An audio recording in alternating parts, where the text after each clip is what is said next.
Banjir masih menjadi PR yang dihadapi oleh Kota Palembang.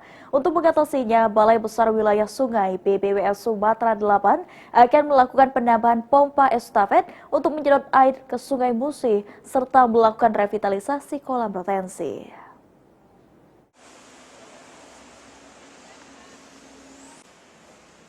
Banjir yang terjadi di Kota Palembang beberapa hari lalu menjadi perhatian pemerintah kota maupun Balai Besar Wilayah Sungai BBWS Sumatera 8 untuk diatasi.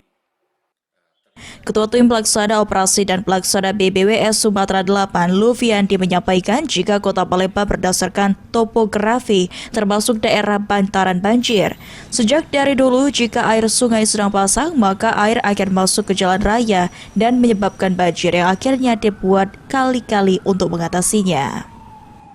Kini untuk mengatasi banjir yang terjadi, BBWS Sumatera 8 akan melakukan penambahan pompa air estafet dari kolam retensi yang ada. Selain itu juga nantinya BBWS Sumatera 8 akan melakukan revitalisasi kolam retensi, salah satunya di Simpang Polda.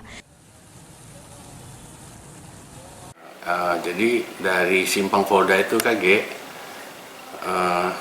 itu lewat sungai Sungai Parit namanya, yang di samping Apollo, Pak ya?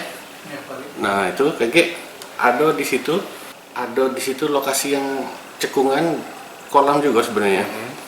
Nah itu yang itu kolam itu akan direvitalisasi. Jadi ditampung di situ jadi kolam retensi, baru dari situ dipompa lagi ke Sungai Bendung.